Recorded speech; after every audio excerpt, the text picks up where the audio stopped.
Let's return to This Week in America. Here's your host, Rick Bratton.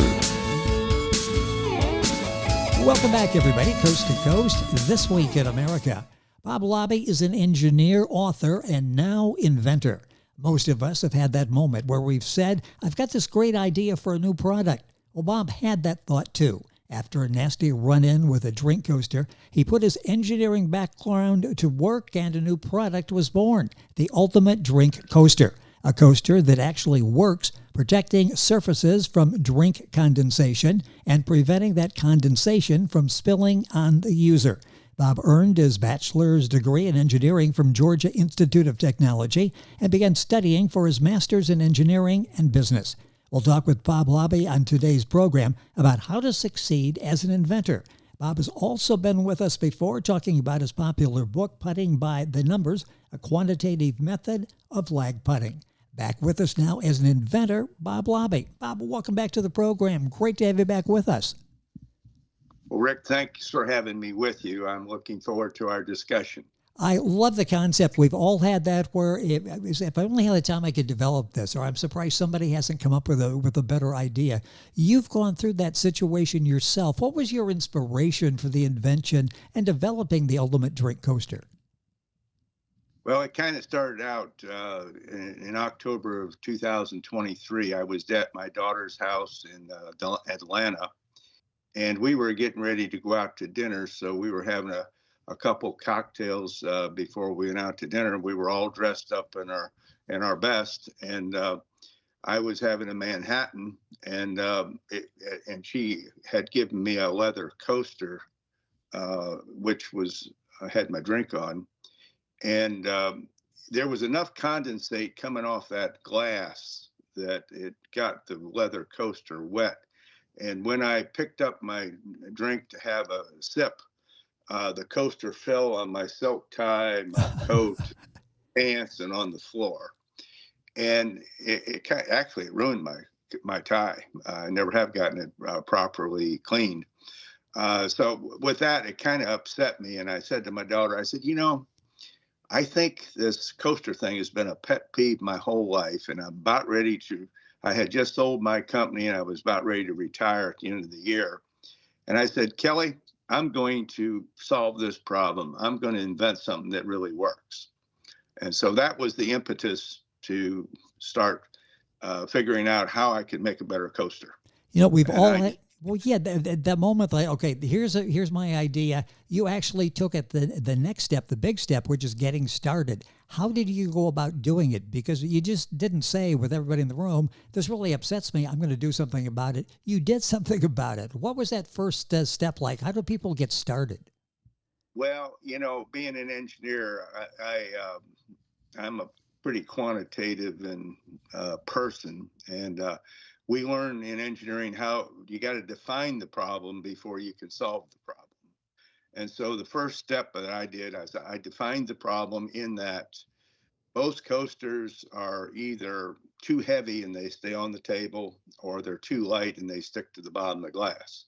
So I saw that is the problem. If they're too heavy, they're usually made out of ceramics or stone, and the condensate just adheres to that material, and it doesn't come up when you pick up your glass. But the lighter materials, they stick to the bottom of your glass, and so that was the problem that needed to be solved. In both cases, the condensate was not absorbed in the non-porous materials, and the condensate would stick to the bottom of your glass in the lighter materials. So I defined that was the problem. So now I had to go about and figure out how to do that. And, it was a material problem. It was the adherence of the glass to the coaster in one instance, and just the non-absorption of the condensate in the heavier materials.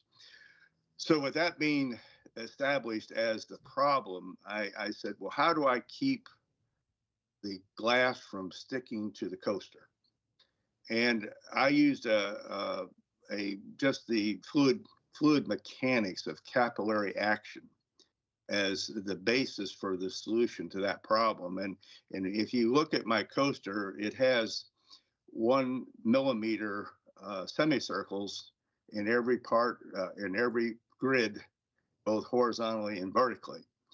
And those 1 millimeter semicircles create the capillary action for the condensate to flow into the pan. So what I do is I capture the condensate, I convey the condensate, I collect the condensate and contain this condensate in the pan so it doesn't get on your clothes, your coffee table, or your carpet. And that's my solution. You can see an example of what Bob is talking about at the website ultimatecoasterco.com. We've got that on our website. You can link on and get the information there, and you can see for yourself what Bob is talking about. How difficult was it to find a material that worked? You mentioned what you had was a leather coaster. People would look at a set of leather coasters and think, now these are pretty classy. I wouldn't mind having these in my home. Ceramic, we've got, all of us have had, ceramic coasters, various types of material. And I think we can all attest that none of them really work all that well. You have to be very careful when you pick something up. How did you find the right composite to come up with a coaster that works? Well, again, in selecting the material, and as you said, Rick, the coasters are made out of paper, wood, metal, ceramics. There are a myriad of materials that you could possibly use. But what I wanted to do is create a material that could be easily produced in manufacturing and would fulfill the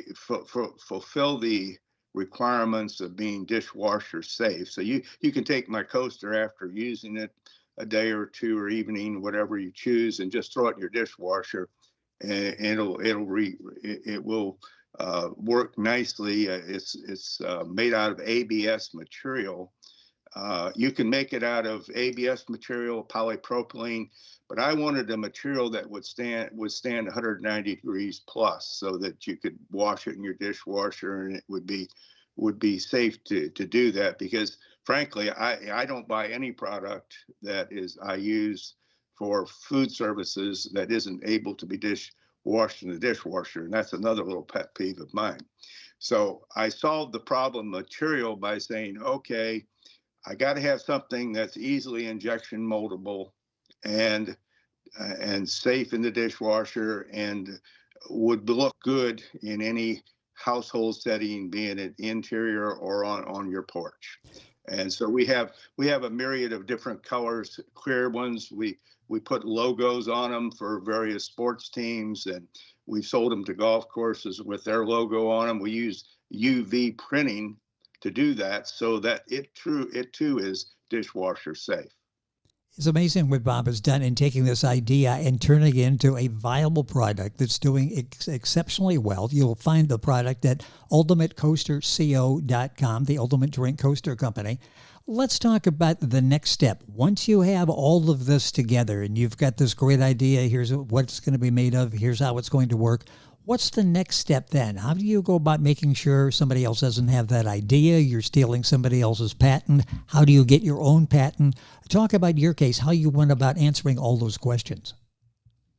Well, after the beginning of the idea and the development in November and December 2023, having an air pollution control company I had just sold, I've been in the air pollution control business for 50 years of my life. And I had an engineering staff. So I made hand drawings of what I wanted. And I had my chief engineer use AutoCAD to produce the drawings. And those drawings I gave to a patent attorney in St. Louis. And he searched the patent for me and the claims I had made, and found out that my claims were very viable. And the patent was very able to be sought after. And so we filed for patent protection in January and February, and we received our patent pending application on a utility patent basis on March 6, 2024. And since then, of course, we have gotten a permanent 20-year utility patent as of February 20th, 2025, and we have a PCT international patent application approved at the same date, February 20th of this year. So we are patent protected not only in the United States, but worldwide at this point. And we have a 33-month period to protect and perfect a patent anywhere in the world we so choose. So that's kind of where we're at with the patent protection that we sought after, because my coaster is unlike any other coaster on the market. Even though there are virtually hundreds of coasters out there, mine is the only one that really works. Which is absolutely amazing. It does work. Try for yourself and you'll see that, okay, this is an answer to a lot of people's prayers and takes care of their anxiety when they're setting their drink down on this. It does work. It's interesting for you had the engineering background, so you were a step up on many people when they're trying to invent. You still went to the attorneys and dealing with licensing, patents, all of that. How important is that? And I would think the attorney that works this is the one that's going to make this product actually viable on the market, isn't he? Well, yes. The patent attorney I used in St. Louis is among the top 10 patent firms in the United States for small group patents. And Chris Carroll is his name, and he did a wonderful job of searching the patent, writing the text of the patent, and it's been very, very helpful in protecting this invention, both domestically and internationally. And it's a necessary requirement in the patent in the coaster world, because there are so many different coasters out there, and varying from titanium, stainless, ceramics. There's some very, very expensive coasters out there, but we wanted to create a coaster that everybody could use. And in the developed world internationally, believe it or not, the average home has 24 coasters in it. Okay. That's amazing. And that's for obviously indoor and exterior patio use, yes, that kind of stuff. But, when you figure there's nearly 8 billion people in the world, and maybe you might say that the developed world is half of that, that's a lot of coasters. It's interesting, and that's a very important part of what you did. And if people are thinking about it, I like to do the same thing, is to check the market. That's really important, isn't it? And when you check the market, did you realize it was as big of a market as it is? I mean, it's incredible with the average household as 24. I would think that was probably even bigger than what you were imagining as you were working on this. Well, it was, and I was totally surprised when I got a market report on coasters to find out that over $2 billion worth of coasters are being sold every year, and somewhere between 2.2 and 2.5 billion dollars of coasters will be sold by year 2032 on an annual basis. So I thought, well, gosh, even though I understand that the coaster market is a crowded market, but it's a crowded market with a lot of product that doesn't work. Yes. So my objective in this whole matter, I said, okay, if I can get 10% of the market in my business plan by year 2034, that will be a success story for me. And I will know that the people that bought this product has got something that really works. And probably if they bought it now would still be functioning. They're almost indestructible the way that these are built, and they actually work. Explain again what it does, because and why hasn't somebody thought of that up to this point? Everybody's accepted mediocre coasters over the years, except Bob Labbe, who comes in and says, no, I'm going to do something a little bit better. Explain how this works, why this is the only one that actually does the job. Well, it is, and it's interesting in the fact that as I said earlier, this product, because of the capillary function of taking the condensate and causing it to capture and convey collect and contain the condensate so it doesn't get on any of your valuables is extremely important. And that was in essence the solution to the problem. And it works not only for cold drinks, but the material that we use, ABS, is heat resistance to material up to 200 degrees Fahrenheit. And an average cup of coffee might be anywhere from 125 to 135 degrees. Okay. You can set your hot drink on there and it'll protect your furniture. You can set your cold drink on there. And because of the ability to collect or to capture, convey, collect, and contain, you never have to worry about hurting any of your valuable possessions. What is the word that you would give to somebody as you're doing this? You're dealing with people on a very professional basis. Some are people that you know, the engineers that are working with you. What should people watch for in terms of privacy, in terms of the competitive nature of licensing? You just don't tell everybody your idea, do you, until you have it locked in that is, in fact, your idea. Right. Yeah. And of course, we're looking at lots of different ways to commercialize this product. And one of course, is licensing. We're looking at the small retailers, and we're looking at the large retailers. Obviously, we'd like to have this product in all the Walmart stores around this country and the world. And, in this country, there's 4,700 Walmart stores and about 600 clubs, Sam's Clubs. And of course, Walmart's the biggest retailer in the world. And we're in a process of doing that big box store. Of course, there's other, like Target is another very large retailer. So we only have a limited staff right now, but we're pursuing Walmart on the big scene right now, and we're pursuing other small stores on the smaller basis, as well as looking for licensing. Rita Crumpton, the Inventor lady, is helping us out because we signed a licensing agreement with her to help license this product, and we're looking for licensing both domestically and internationally. So there's a lot of ways to pursue this, and we're learning each day as we pursue this business, because being in the air pollution control business, I was selling big equipment and installing it in steel mills and utility plants and cement plants. So I've sold millions of dollars of equipment to these kind of people. So that being in the small consumer product business is a whole different ball game for me. So I'm learning each day too.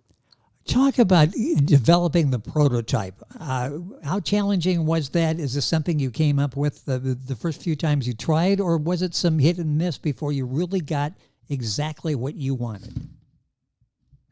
Well, yeah, I mean, what we had to do was be sure that we had very accurate and detailed step function drawings over and above the conventional AutoCAD drawings, because step files are used for manufacturing, and particularly in injection molding. So we pursued in March, April, and May of 2024 domestic manufacturing here in the United States and Canada, and we were unsuccessful in getting somebody that could be cost competitive for the price point that we thought this product was worthy of being sold for. So we went to Asia, and we found a manufacturer who in June, July, and August of 2024 produced a prototype based on injection molding. And we had several iterations of product development, and finally we got the gold standard together by November of 2024.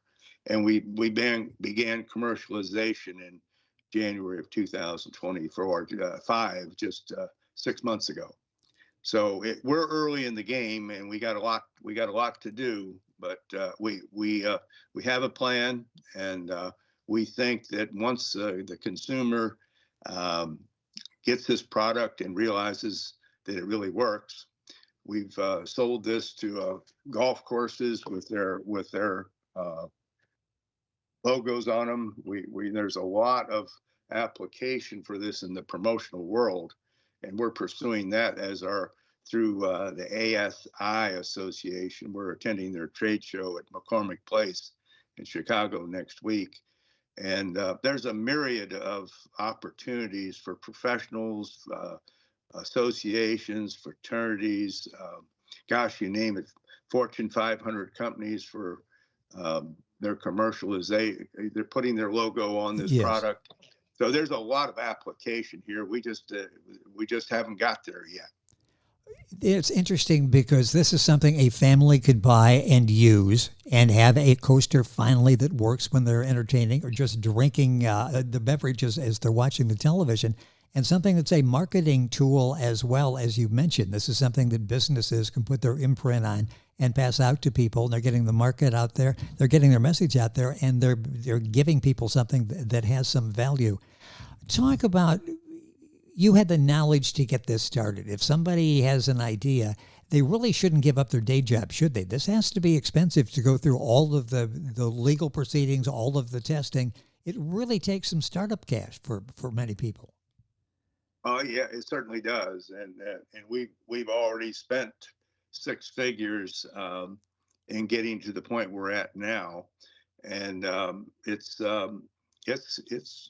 takes some cash. But we're kind of in a sweat equity deal right now, where we're all working for no salary, and we're putting the amount of time in that's available that each of four of us have. There's four of us involved in promoting this product, and we're making progress, but it's not easy. Well, that's interesting. Another fact, if somebody is listening thinking, I've got this idea, how do I go about it? Persistence sounds like something that's really necessary. There are bound to be times when it's going difficult and pretty easy just to chuck it and say, okay, I'm going to actually retire this time, go play golf and enjoy myself. Persistence is a key to success in this, isn't it? Oh, absolutely. You got to be patient. You got to be persistent. And very honestly, we're in the 7th month of commercialization. And to be very honest with you, I think it'll take us at least 3 years to get this product into the marketplace on a level that we can deem it to be successful, and get an income statement and balance sheet that we're proud of. Well, it's a dramatic story as to how you got involved in this, the finding the product, the developing the product. I mentioned retirement. You've retired how many times now, or tried to retire, and you keep coming up with these ideas? That keeps you young, I guess. But has this been fun for you, like basically starting from scratch with the new business? Yeah, I mean, I retired the first time in 1997, and I stayed away from the business for six years, and the company that bought us kind of didn't do a good job, and my first company kind of failed under their management. So my employees called me up and said, "Bob, would you please start another company?" And so I did in 2003, and I retired again in 2013, only to find that the folks wanted me to come back again, and I did. But I quit the last time at the end of 2023, and I'm done now. So now I'm doing my putty book, and I'm doing the coaster thing as just a retirement hobby. And my son-in-law and daughter and our sales and marketing manager are really doing the bulk of the work in this company. Well, this company is the Ultimate Drink Coaster Company. The website is ultimatecoasterco.com. Link on by going to our website and check out what Bob has done, and you'll be impressed with what he came up with to solve a problem that nobody has solved up to this point. And also check out the book we were talking about. The book is Putting by the Numbers, a quantitative method of lag putting.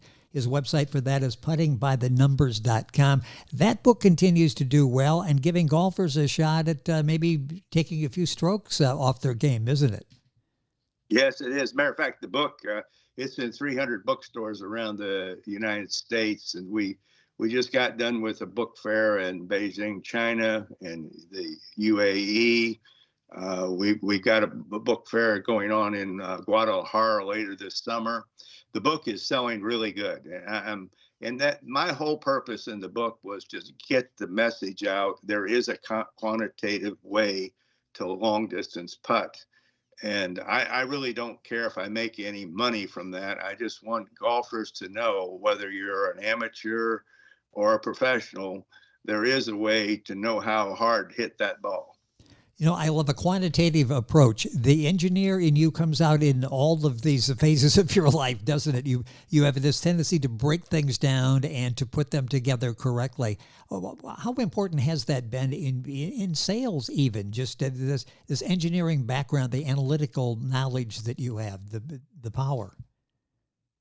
Yeah, it's very important. And I remember my mom and dad way back when I was graduated from college, went to work for American Air Filter in Louisville, Kentucky, and that's where I learned the air pollution control world. They taught me about that world, and 5 years later, I started my own company.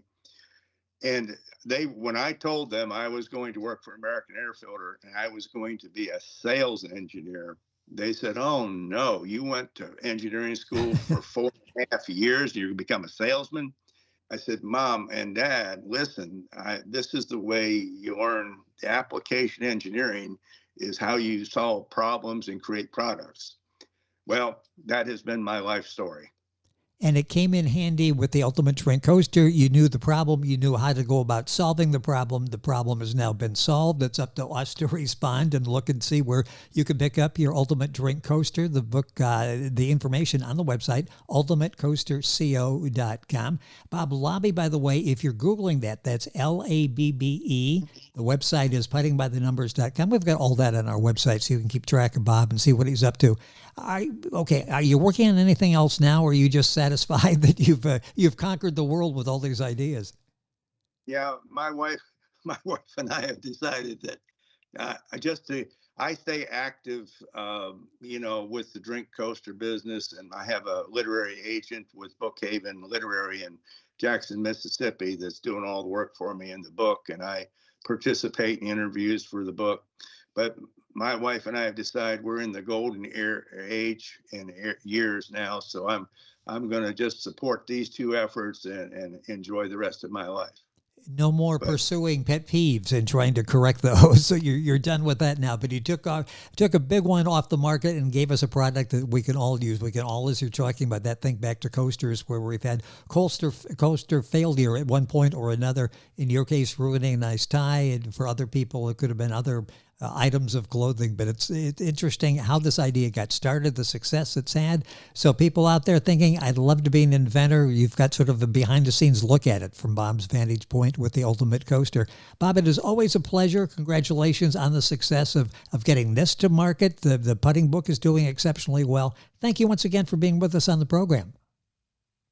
Well, thank you, Rick. I appreciate you having me again on your program, and I look forward to people looking at our website at ultimatecoasterco.com. We're on Amazon and we're on Google.